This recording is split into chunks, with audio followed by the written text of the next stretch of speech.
Hello students, welcome to P academy. मैं चारू अग्रवाल आज की वीडियो में आपसे शेयर करने वाली हूँ बीएड फर्स्ट सेमेस्टर के इंपॉर्टेंट क्वेश्चन, जिसमें कि हमारा टॉपिक है रूसो। ठीक है, तो इससे पहले की जो कुछ वीडियो हैं वो आ चुकी हैं, कुछ टॉपिक्स में मैंने वीडियो बना दी हैं इंपॉर्टेंट क्वेश्चंस की, वो आ चुकी हैं। अगर आपने नहीं देखी है लिंक डिस्क्रिप्शन में मिल जाएगा, वहां से जाके आप चेक कर सकते हैं।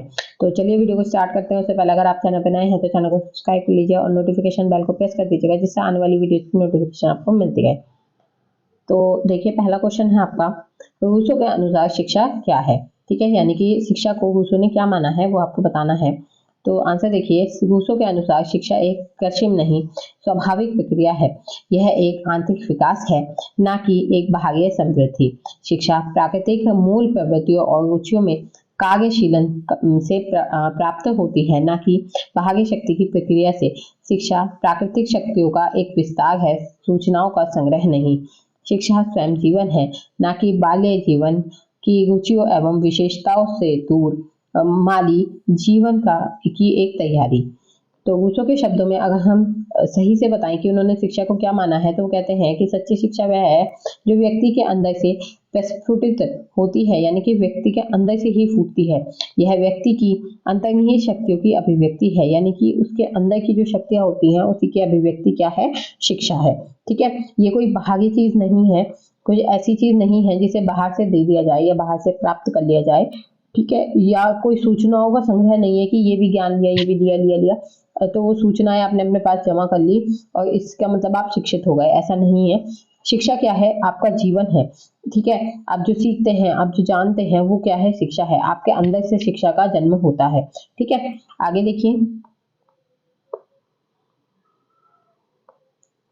नेक्स्ट क्वेश्चन है, रूसो के एमिल नामक ग्रंथ पर प्रकाश डालिए। रूसो का ग्रंथ क्या है, एमिल। एमिल उसके ग्रंथ का नाम है। ठीक है, तो उस पर प्रकाश डालना है। आंसर देखिए, रूसो के इस महान ग्रंथ को शिक्षा संबंधी शोध ग्रंथ की संज्ञा दी गई है। क्या कहा गया है, शिक्षा से संबंधित शोध ग्रंथ, क्योंकि इसमें शैक्षिक विचारों की प्रधानता है। रूसो ने इसे 5 पुस्तकों में विभाजित किया है। कितने पार्ट हैं इसके, 5। रूसो ने इस ग्रंथ में यह स्पष्ट करने के प्रयास किया है कि शिक्षा के द्वारा किस प्रकार से समाज को बुराइयों से समाज की बुराइयों को समाप्त किया जा सकता है। इस ग्रंथ में उसने अपने समय की औपचारिक, कृत्रिम एवं परंपरागत शिक्षा की कटु आलोचना करते हुए शिक्षा में सुधार करने के लिए प्राकृतिक सिद्धांतों तथा धारणाओं का प्रतिपादन किया है। ग्रंथ में यह भी बताया गया है कि बालक की शिक्षा हेतु उसके निर्देशात्मक एवं प्राकृतिक नियमों को किस प्रकार व्यवहार में लाया जा सकता है।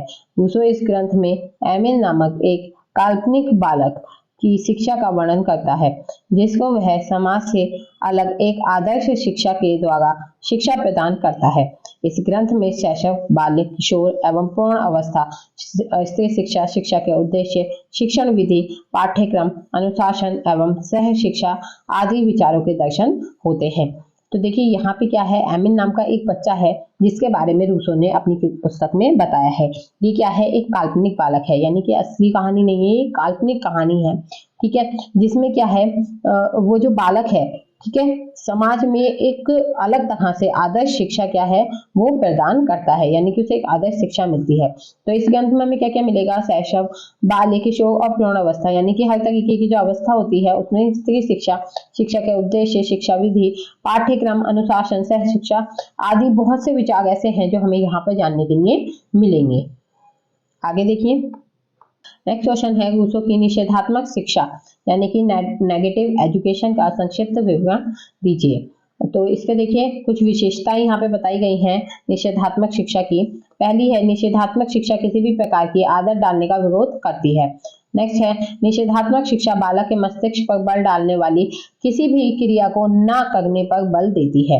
नेक्स्ट है, यह शिक्षा इच्छा अनुसार खेल कूद, भ्रमण आदि के माध्यम से बालक के शारीरिक अंगों को पुष्ट करने पर बल देती है। नेक्स्ट है, निषेधात्मक शिक्षा के अनुसार बालक को किसी भी कार्य को करने के लिए मना नहीं किया जाना चाहिए।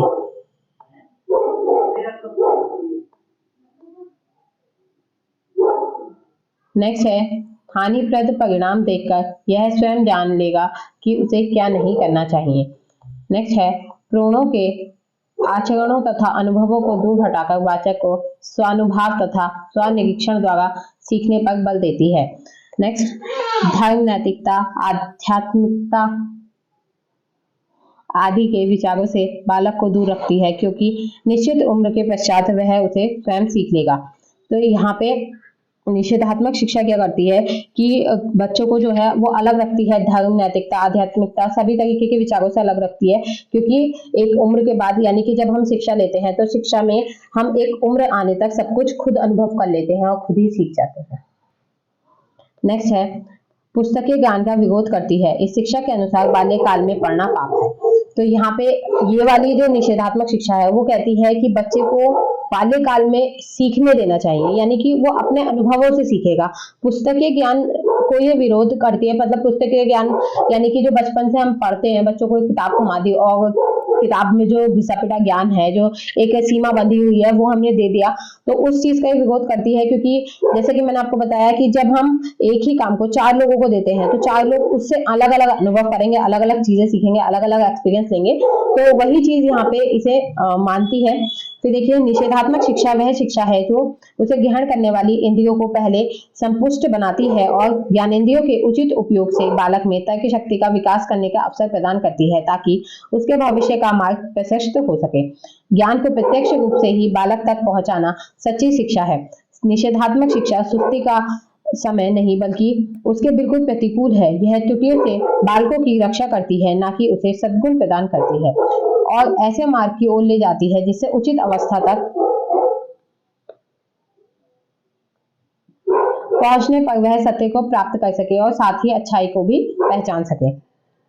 नेक्स्ट देखिए, स्त्री शिक्षा पर रूसो के विचार स्पष्ट कीजिए। अब यहाँ पर स्त्री शिक्षा के लिए रूसो क्या कहता है, तो यहाँ देखिए आंसर देखिए, स्त्री शिक्षा अथवा सोफी की शिक्षा एमिल के 5वें खंड में रूसो के आदर्श कन्या सोफी की शिक्षा का वर्णन है। अब इसने जो अपनी रचना लिखी है उसमें सोफी नाम की एक लड़की है, उसके बारे में यहाँ पे एमिल रचना में 5वें खंड में बात की गई है। तो यहाँ पे देखिए, दुर्भाग्य से रूसो नारी को भली भांति नहीं समझ सका था। उसके अनुसार नारी में अपना कोई स्वतंत्र व्यक्तित्व नहीं होता। मतलब रूसो के विचार सभी चीजों के लिए अच्छे थे, लेकिन रूसो के विचार अगर हम स्त्री शिक्षा की ओर देखें, स्त्रियों की ओर देखें, तो बहुत ही बुरे और बहुत ही पिछड़े हुए विचार आपको यहाँ देखने के लिए मिलेंगे। उसे केवल पुरुषों के अधीन ही समझना चाहिए। वो हमेशा स्त्रियों को पुरुषों के अधीन समझता था। वह कहता है कि संपूर्ण स्त्री शिक्षा पुरुषों से ही संबंधित होनी चाहिए, जिससे पुरुष स्त्री से प्रसन्न हो सके, उससे लाभान्वित हो सके और स्त्रियां पुरुषों से प्रेम और आदर की पात्र बन सकें, और जब वे छोटे हों तो उन्हें स्त्रियां शिक्षित कर सकें। जिस प्रकार पुरुष प्रकृति के हाथों से यातनाएं सहता है, उसी प्रकार नारी को पुरुष के हाथों से सहनी चाहिए। यहाँ पे जो हमें रूसो के विचार मिलेंगे वो बहुत ही ज्यादा पुराने और बहुत ही अगर आज के टाइम से हम देखें तो बहुत ही पिछड़े हुए विचार हमें देखने के लिए मिलेंगे।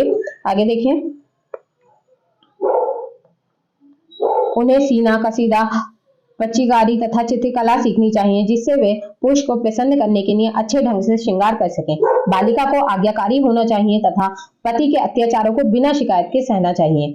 धार्मिक शिक्षा उन्हें प्रारंभ से ही मिल जानी चाहिए।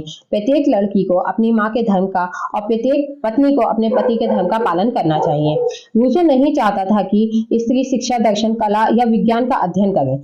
उसका तो एकमात्र कर्तव्य पुरुष को रिझाना है, अतः वह ही विधियां सीखनी चाहिए जिनसे उन्हें पुरुष की प्रकृति को समझने की मनोवैज्ञानिक सूझ प्राप्त हो सके। तो यहाँ पे जो रूसो थे उनके विचार थे स्त्री शिक्षा को लेके कि स्त्री शिक्षा जो है वो पूरी तरह से पुरुषों के लिए होनी चाहिए, यानी कि स्त्री को केवल इतना ही ज्ञान होना चाहिए जिससे कि वो किसी पुरुष के मन में अपने लिए जगह बना सके। इससे ऊपर स्त्री का कोई स्थान रूसो ने नहीं दिया है।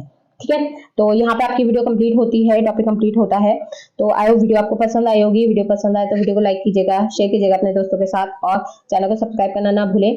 तो मिलते हैं नेक्स्ट वीडियो में नेक्स्ट टॉपिक के साथ। तब तक के लिए बाय, थैंक्स फॉर वॉचिंग।